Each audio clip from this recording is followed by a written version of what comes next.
सुख बार बार बोलते हैं कि आप जितने भी हिमाचल के बड़े नेता हैं वो दिल्ली जाते हैं और हमारा काम रुकवाने के लिए जाते हैं और आप मोदी से डरते हैं। आप मोदी के पास जाके हिमाचल के लिए फूटी कौड़ी लेके नहीं आते कोई भी। कांग्रेस के नेता सिर पकड़ रहे हैं कि क्या हो गया मुख्यमंत्री जी को, क्या हासिल होगा झूठ बोल करके। जो उन्होंने बातें कही उनका आपको क्या लगता है कि उसका असम के चुनावों में फायदा होने वाला है कांग्रेस को या नुकसान? कुछ नहीं होने वाला। देख, मानसिक तौर पे आप अशांत चल रहे हैं और आपको दवाइयाँ लेनी चाहिए, बीपी की मेडिसिन लेनी चाहिए, ये इस तरह के आरोपों को आप कैसे देखते हैं? ना बीपी की मेरे को परेशानी है ना उनको होगी, तो वो जाने। लेकिन वो कहते रहते कि आप पानी पी लीजिए, आप गोली खा लीजिए। उन्होंने मुख्यमंत्री को पता नहीं क्या ऐसी चीजें कर दी हैं जिसके कारण वो मुख्यमंत्री उनके कहने पर, उंगलियों पर उनके नाच गए। कि आपने बतौर मुख्यमंत्री आप सिराज का जो एरिया है उसमें आपने बहुत ज़्यादा इन्वेस्टमेंट्स की हैं, 1000 करोड़ की बात वो करते हैं। हम सब लोग तैयार हैं, पूरा पार्टी का कैडर, पार्टी का नेतृत्व कांग्रेस को उखाड़ फेंकने के लिए। और कहीं ऐसा तो नहीं हो रहा है कि जयराम का चेहरा यूज़ किया जाएगा और जब मुख्यमंत्री बनने की बारी आएगी तो जैसा हरियाणा में हुआ, एमपी में हुआ, राजस्थान में हुआ, कोई नीचे से कोई कार्यकर्ता आगे बढ़े? 2027 में कांग्रेस तो ऑल्टो गाड़ी में ही जाएगी, बहुत बुरी तरह से हारेंगे, बड़े बड़े नेता हारेंगे, बहुत सारे लोग चुनाव से पहले मैदान छोड़ के चले जाएंगे। बहुत द न्यूज एडार में आप सभी का स्वागत है। मैं हूं निश सूद और आज हमारे मेहमान हैं नेता प्रतिपक्ष जयराम ठाकुर। जयराम ठाकुर जी से हम काफी आज के जो करंट विषय हैं उन पर हम बात करना चाहेंगे। सर, स्वागत है आपका द न्यूज एडार में। सर, सबसे पहले मेरा प्रश्न, सुखू जी गए थे असम, 2 दिन हुए उन्हें वहां से, 2 दिन पहले वहां थे और वो असम में स्टार प्रचारक हैं जैसा आप जानते हैं। वहां वो कह रहे हैं कि हमने 250 यूनिट बिजली फ्री दे दी और साथ में उन्होंने कहते 1500 रुपए भी हमने दे दिए, ओपीएस भी दे दिया। इतना सब कुछ मिल गया हिमाचल को आपकी नज़र में?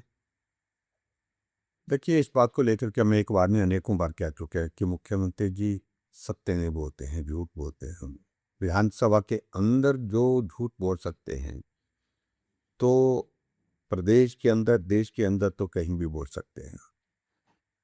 और मैं भी इस बात को लेकर के हैरान हूं कि मुख्यमंत्री बहुत एक जिम्मेवारी वाला पद होता है। आप चाहे विधानसभा के अंदर बोलें, चाहे देश के अंदर बोलें, चाहे प्रदेश के बाहर बोलें, प्रदेश के अंदर बोलें, कहीं भी बोलेंगे, वो मीडिया में लोगों तक पहुंचता है।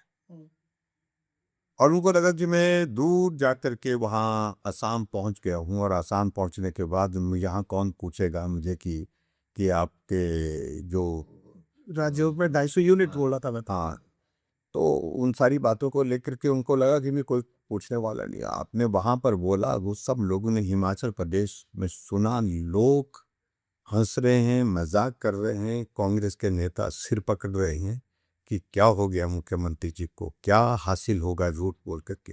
किसको 250 यूनिट बिजली मिली, किसको आपका जो है वो 1500 रुपये हिमाचल प्रदेश में जो महिलाओं को देने की बात कही थी वो मिला, किसी को कुछ नहीं मिला।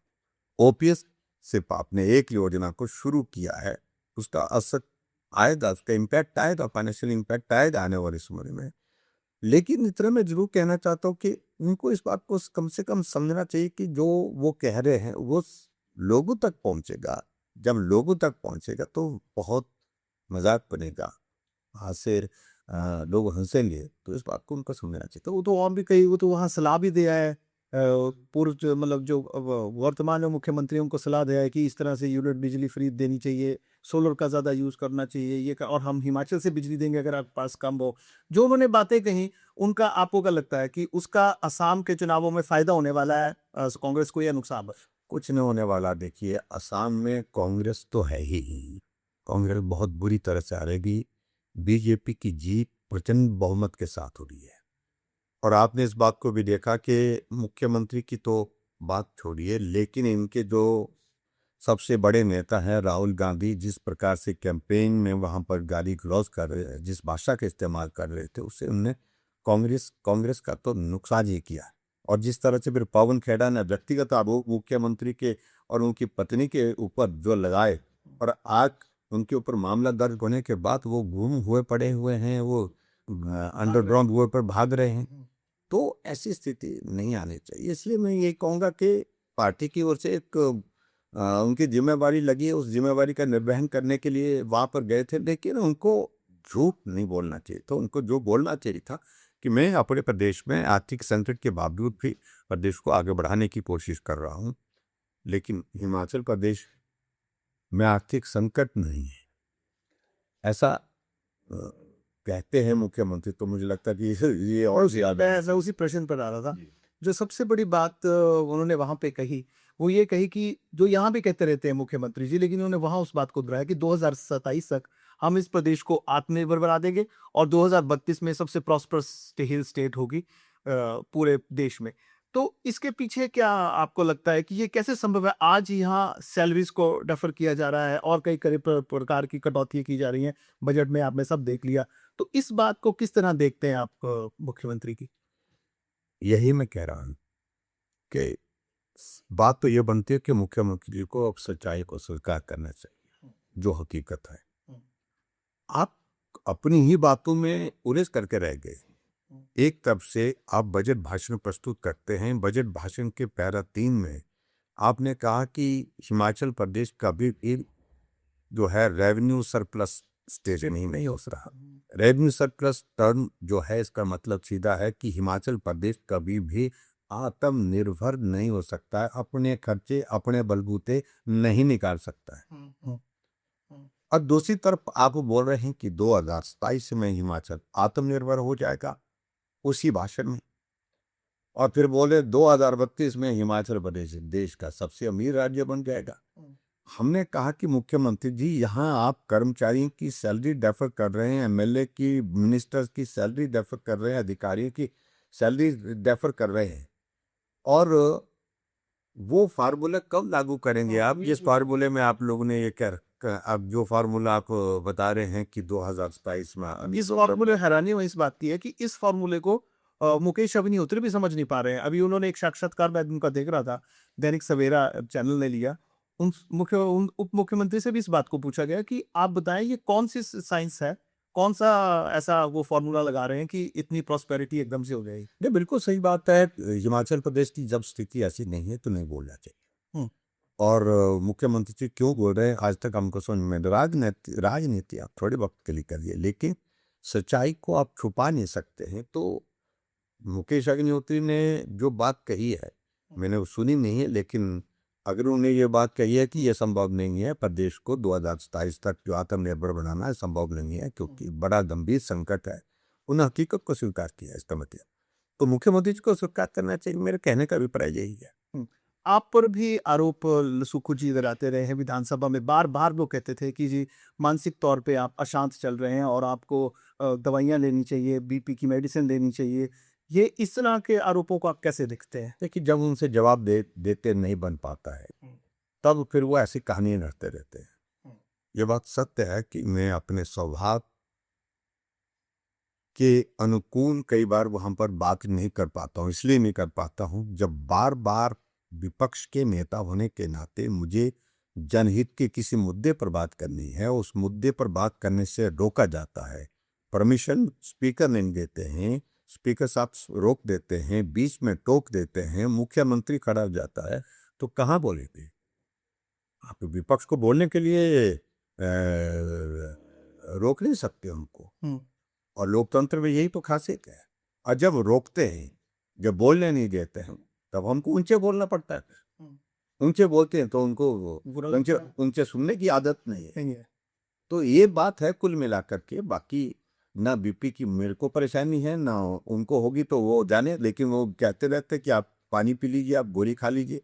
गोली खाने का या बीपी का मतलब नहीं है, लेकिन प्रदेश की जनता का मुद्दा उठाना ये मेरा धर्म है। आज की तारीख में गलत फैसलों के खिलाफ बात वहां पर करना, उनको रोकना, उस बात को लेकर के सत्ता को, सरकार को, ये मेरा दायित्व है, जिस दायित्व का निर्वहन कर रहा हूं। इसके लिए चाहे मुझे धीरे बोलना पड़े धीरे बोलूंगा, ऊंचे बोलना पड़े ऊंचे बोलूंगा। और सच्चा आदमी जब आदमी होता है तो स्वाभाविक रूप से सच्चाई जब दिल में होती है तो गुस्सा आता ही है, जब उस सच्चाई को दबाने की कोशिश की जाती है। और एक अन्य बात पर भी आपको वो काफी घेरते हैं, आपको भी लेके उसमें आपको भी लपेटा जाता है और पूरी भाजपा को लपेटा जाता है कि भाजपा जो है 5 गुटों में बटी हुई है। और इस बार उन्होंने जो विधानसभा थी उसमें कई बार आपके जो विधायक थे उन्हें बोला कि अच्छा आपकी मजबूरी होगी, आप पता नहीं कौन से गुट से हैं, आप उन्होंने टारगेट करके विधायकों को चुन-चुन के बोला और मुझे लगता है कि जब भाजपा पे इस बात आती है तो आप अभी तक भाजपा इस बात को क्लैरिफाई ये तो बोल देते हैं कि सब इकट्ठे हैं, लेकिन कहीं न कहीं ऐसा लगता है कि वाक़ई सुक्खू जी की बात में दम है। देखिए, उन बातों में कोई दम नहीं है। आज की भाजपा में कहीं कोई गुंजाइश ही नहीं है गुटों की।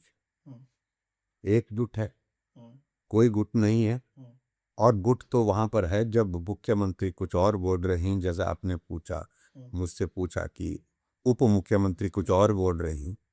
इनका एक मंत्री कहता है कि सरकार तो इनके कारण नहीं, इनके कारण बनी है। बहुत सारी बातें कहते हैं। हुँ, और आज कौर सिंह का हम स्टेटमेंट देख रहे थे। कौर सिंह ने खुलेआम बोला कि ट्रांसफर होता है, मे भी डन लिखते हैं, लेकिन वो डन क्यों ही महीने नहीं होती है। ट्रांसफर होती नहीं है। हुँ, ये नीचे तक एक आपको बताऊं, गवर्नेंस का इम्पैक्ट समाप्त हो गया है। वर्तमान सरकार ये अधिकारी ये लगाम हो गए हैं। हुँ, सबकी बात नहीं कर रहा, हुँ, कुछ अधिकारी बेलगाम रह गए। हुँ, उन्होंने मुख्यमंत्री को पता नहीं क्या ऐसी चीजें कर दी हैं जिसके कारण वो मुख्यमंत्री उनके कहने पर उंगलियों पर उनके नाचते हैं।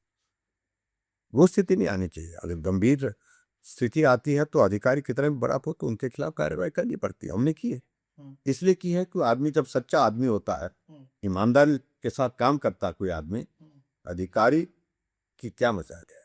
हुँ, अब ठीक है, कोई किसी की मदद करना, किसी को कोई पारिवारिक संकट है, किसी को कोई और स्थिति है, हुँ, समझ में आती है, हुँ, उसके प्रति आप सहानुभूति रखिए। हुँ, लेकिन उसके बावजूद कोई आदमी गलत कर रहा है और गलत एक बार नहीं बार बार कर रहा है, बार बार नहीं हर बार कर रहा है, हुँ। उसके खिलाफ कार्रवाई करने में क्यों रुक रहे हैं मुख्यमंत्री? ये बहुत बड़ा प्रश्न खड़ा है। नहीं, आप खुद भी मुख्यमंत्री रहे हैं, देखिए 5 वर्ष। ये आप क्या देखते हैं जो इस समय सरकार में चल रहा है, जिस तरह से कोऑर्डिनेशन नहीं है, मंत्रियों की, विधायकों की, उनके भी जो उनके बयानबाज़ी आती है बार-बार, वहाँ उनके भी मुख्यमंत्री और उनके बीच में तना-तनी रहती है या बयान इस तरह से आते हैं, साफ झलकता है कि कुछ गड़बड़ है। और दूसरा ब्यूरोक्रेसी है, वो भी देखिए 3 ब्यूरोक्रेट्स के नाम आते हैं।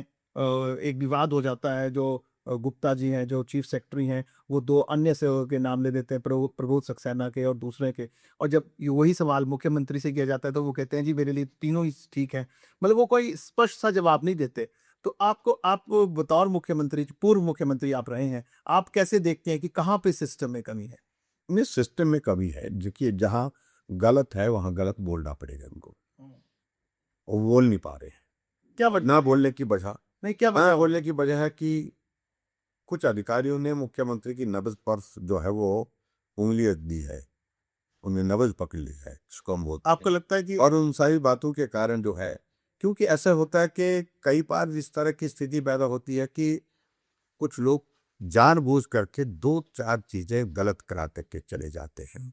फिर वो वीकनेस उस आदमी की बन जाती है और फिर उसके बाद जो है उसी वीकनेस के आधार पर जो है चलते रहते हैं और उनको ब्लैकमेल करते रहते हैं, गुमराह करते रहते हैं और उन्हीं चीज़ों को याद कराते रहते हैं। तो मुझे लगता है कि उस दौर से मुख्यमंत्री को बाहर आना चाहिए। अधिकारियों को बड़ा साफ और स्पष्ट करना चाहिए, तुम अपना काम करिए, लेकिन ये जो गलत चीजें हैं जो तुम कर रहे हैं, करने की कोशिश कर रहे हैं, ये इसकी इजाजत नहीं होगी। और बड़ा अगर करता है तो कार्रवाई करनी चाहिए।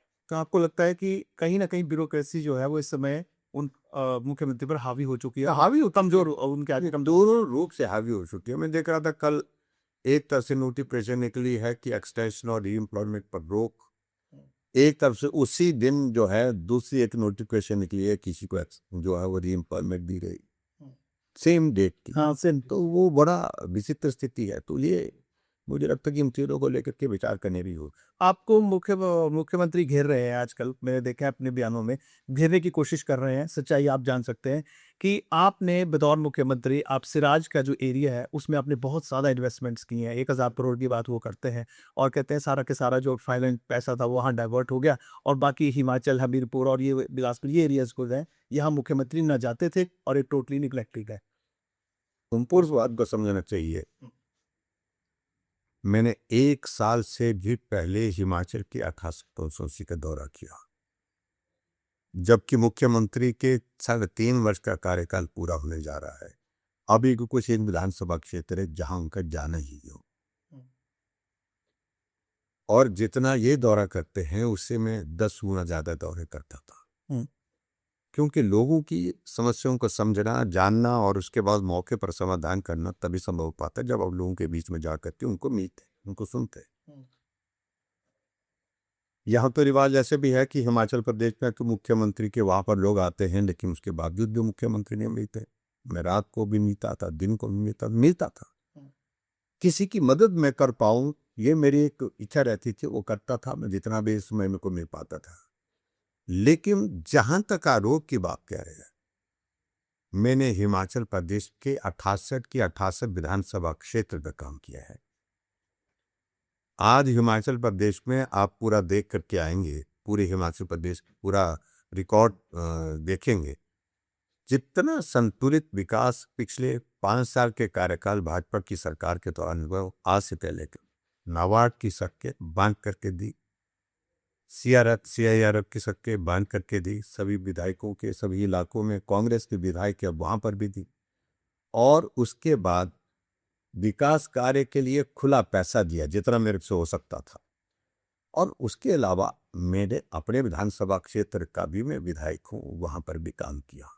लेकिन जैसा आजकल पूरे प्रदेश के विकास पर पूर्ण रूप से ताला लगा है, लेकिन अभी नाबार्ड की स्कीमों का जिक्र का एक क्वेश्चन लगा था, तो 10 स्कीमें एक विधानसभा क्षेत्र नादौन में, और इतनी ही स्कीमें दूसरे कांग्रेस के विधायक, तीसरे कांग्रेस के विधायक की कॉन्स्टिट्यूंसी में, वहां पर हमीरपुर में सबसे ज्यादा, और उसके बाद मैं किसी डिस्ट्रिक्ट का जिक्र नहीं कर रहा, लेकिन अपने विधानसभा क्षेत्र में सबसे ज्यादा पैसा वहां, सारी स्कीमें वहां। मतलब जो आरोप आप पर लगाए जाते थे, लगा अरे रहे हैं अब वो तो विधानसभा के अंदर जवाब आया हुआ है। हाँ, वो हाँ। और जवाब भी मुख्यमंत्री जब देने लगे तो अपने आप संकट में फंस गए वो। हुँ, हुँ।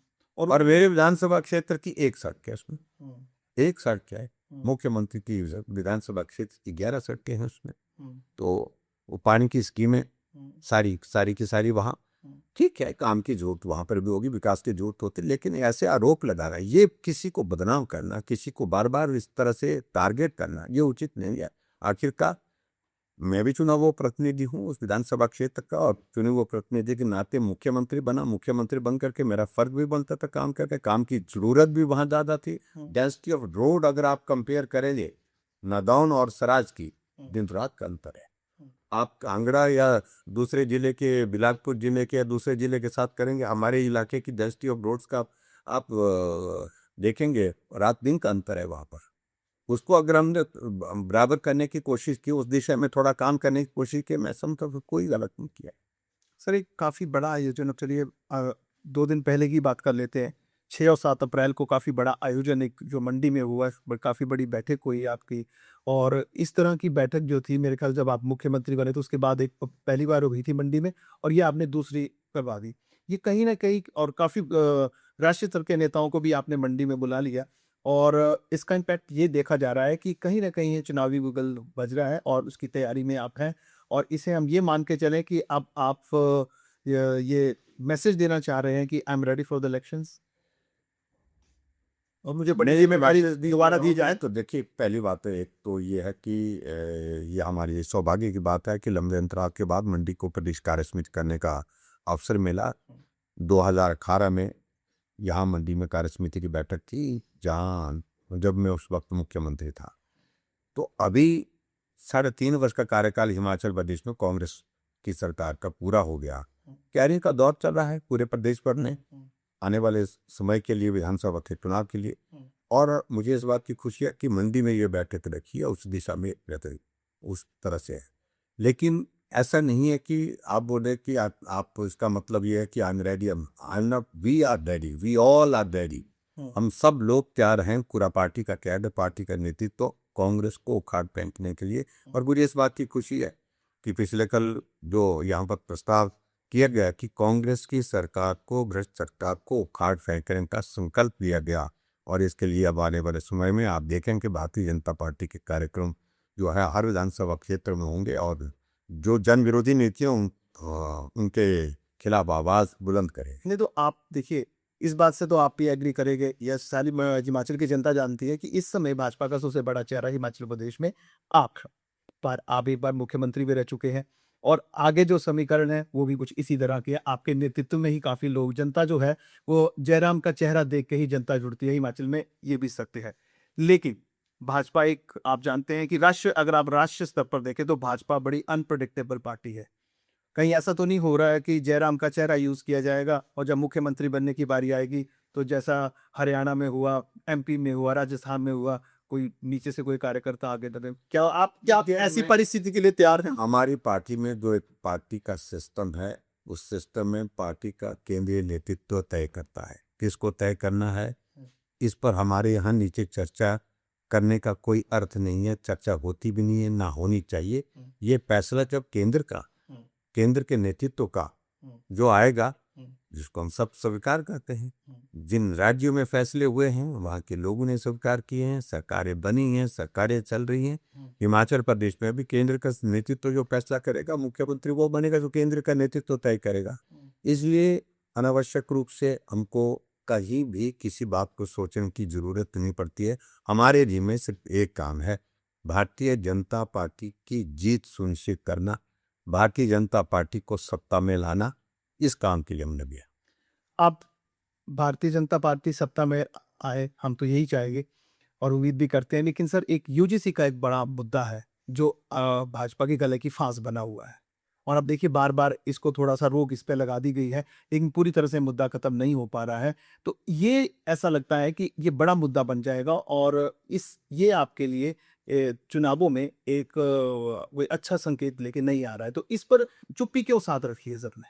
भाजपा के बड़े नेता और अब इस पर चर्चा करने की आवश्यकता नहीं, क्योंकि कोर्ट का एक वर्डिक्ट आ गया है। तो जब कोर्ट का वर्डिक्ट आ गया है, देखिए, एक तो इस बात को लेकर के कोई फैसला तो हुआ ही नहीं था, सिर्फ रिकमेंडेशन की बात आ रही थी, रिकमेंडेशन ही दी गई थी। इसके अलावा कुछ चीजों को लेकर के अंतिम फैसला तो नहीं हुआ था इसमें।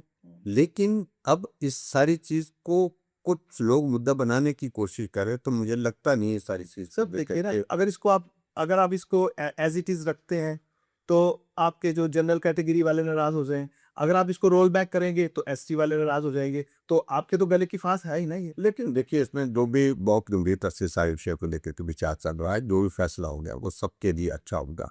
और मैं उम्मीद करता हूँ इस इशू को जो पार्टी के खिलाफ हमारे बनाने की कोशिश है, कुछ लोग करने की कोशिश करते हैं, उसका कोई अर्थ नहीं है। जो फैसला होगा सोच समझ करके फैसला होगा, विचार करके फैसला होगा, और जो फैसला होगा अच्छा फैसला। इस बात में कितनी सच्चाई है? सुखू बार-बार बोलते हैं कि आप जितने भी हिमाचल के बड़े नेता हैं, वो दिल्ली जाते हैं और हमारा काम रुकवाने के लिए जाते हैं और आप मोदी से डरते हैं। आप मोदी के पास जाके हिमाचल के लिए फूटी-कौड़ी लेके नहीं आते कोई भी। और यही वजह है कि आज जो है हम इतने बड़े आर्थिक संकट से जूझ रहे हैं। एक विपदाई, दूसरे विपदाई, एक बार नहीं गए और उल्टा काम रुकवाते हैं वहाँ जाके, लेकिन पैसा एक नहीं लेकर आते। देखिए, उनकी बातों पर कोई भरोसा नहीं करता है। अगर हम नहीं जाते हैं तो कहते हैं कि जाते नहीं, बात नहीं करते हैं। जाते हैं तो कहते हैं फिर आप जो है पैसा रोक करके आए। अभी मैं प्रधानमंत्री जी से मिल करके आए और सच करो कि मैंने कहा कि हिमाचल प्रदेश के लिए आपने बहुत मदद की है। केंद्र की मदद अगर हिमाचल प्रदेश को अगर नहीं होती तो हिमाचल प्रदेश में आज की तारीख में विकास पर पूर्ण विराम एक तरह का लगा होता। जो भी काम हो रहा है हिमाचल प्रदेश में, नाबार्ड का पैसा केंद्र का, CIRF का पैसा, PMGSY का पैसा केंद्र का, वर्ल्ड बैंक का पैसा केंद्र का, सारे के सारे पैसे जो भी आ रहे हैं, चाहे वो हमारा टैक्स डेवल्यूशन का पैसा आ रहा है, चाहे हमारा सेंट्रल स्पेशल असिस्टेंस आ रही है हिमाचल प्रदेश में, जो विभिन्न मदों में हिमाचल प्रदेश को पैसा मिल रहा है, उसी से काम चल रहा है। मैंने वहां पर कहा कि रेवेन्यू डेफिसिट ग्रांट के बाद वो है वो हमारा संकट और बढ़ाया, दी की ओर से मदद करनी, उसमें मदद करना चाहिए। और मुझे इस बात की खुशी है कि हमारे जाने के बाद, ये नहीं मैं कह रहा हूँ कि मैं ले आया, मैं इस तरह का भी नहीं बोलता, लेकिन एक चीज तो आपने देखी, 3900 करोड़ रुपीज जो 3920 करोड़ रुपीज जो है वो केंद्र सरकार से हिमाचल प्रदेश को मिला, और 50 साल के लिए बिना ऋण बिना ब्याज के बिना जिस स्कीम के अंतर्गत वो पैसा दिया है वो तो हिल स्टेट्स का है इन स्टेट्स का पैसा है। वो 25,000 करोड़ रुपए का बजट का एक कितनी वैसे है। रखी है, उसमें से हिमाचल प्रदेश को 4,000 करोड़ रुपए मिलना छोटी बात नहीं है, बड़ी बड़ी बात है। ये स्टेट तो बहुत सारे, नॉर्थ ईस्ट पूरा हिली है, उत्तराखंड में पूरा हिली है, जम्मू कश्मीर हिली स्टेट है, बहुत सारे स्टेट हिली स्टेट है। तो ऐसे में इतनी बड़ी मदद मिलना हिमाचल प्रदेश में ज्यादा नहीं हो तो, लेकिन कुछ बातों को लेकर के उनको मान के चलना चाहिए था कि भाई केंद्र से पैसा आया है। और मैंने विधानसभा के अंदर कहा कि भाई पैसा आ गया है 4,000 करोड़ रुपए, क्या कहना है आपका, धन्यवाद करेंगे। वो तो इससे क्या होगा? तो क्या चाहते हैं मुख्यमंत्री? आखिरकार वो ही अपने आप में स्पष्ट नहीं हो पा रहे। पैसा आता तो भी गाली देते हैं, पैसा नहीं आता तो भी गाली देते हैं। तो अगर आपने गाली ही देनी है, राजनीति ही करनी है, सिर्फ राजनीतिक दृष्टि ही बात करनी है, तो आप प्रदेश का नेतृत्व तो सही तरह से नहीं कर सकते। एक आप पार्टी के प्रतिनिधि के नाते हैं बांगे, प्रदेश के प्रतिनिधि के नाते मुख्यमंत्री होता है, तो वो दायित्व तो मुख्यमंत्री नहीं निभा पा रहे हैं, क्योंकि आपको प्रदेश के बारे में बात करनी है। हाँ, आरडीजी के बारे में बोलते हैं, ये कांग्रेस पार्टी के लिए नहीं, ये मेरी पार्टी के लिए नहीं, ये प्रदेश के लिए है, ठीक है, हम मानते हैं, लेकिन उसके अनुरूप आपका व्यवहार भी तो होना चाहिए। आपको बात करनी है, केंद्र के साथ बात करनी है, उसमें सारी चीज़ों को उस तरह से कहना चाहिए, लेकिन होता नहीं है, निकल नहीं पाते, क्योंकि राजनीति इस कदर उन पर हावी हो गई है जिसका कुछ साल नहीं। कितनी सीटें देख रहे हैं आप 2027 के चुनाव में? मैंने कहा कि 2027 में कांग्रेस तो ऑल्टो गाड़ी में ही जाएगी, ऐसा लगता है। लोग बहुत बुरी तरह से हारेंगे, बड़े बड़े नेता हारेंगे, बहुत सारे लोग चुनाव से पहले मैदान छोड़ के चले जाएंगे, बहुत सारे लोग भाजपा के लिए अर्जी देंगे। लेकिन भाजपा बहुत ज़्यादा इस सारी चीज़ को लेकर नहीं, हमारे पास अपने पार्टी के बहुत सारे लोग हैं, लेकिन हम इतना ज़रूर कहना चाह रहे हैं कि बहुत प्रचंड बहुमत के साथ भारतीय जनता पार्टी सत्ता में आएगी, और लोग ना इधर देखेंगे ना उधर देखेंगे, सिर्फ भाजपा को सत्ता में लाने के लिए काम करेंगे, कांग्रेस को खा के। जयराम जी, आपने हमसे बात किया, बहुत बहुत धन्यवाद। थैंक यू, धन्यवाद।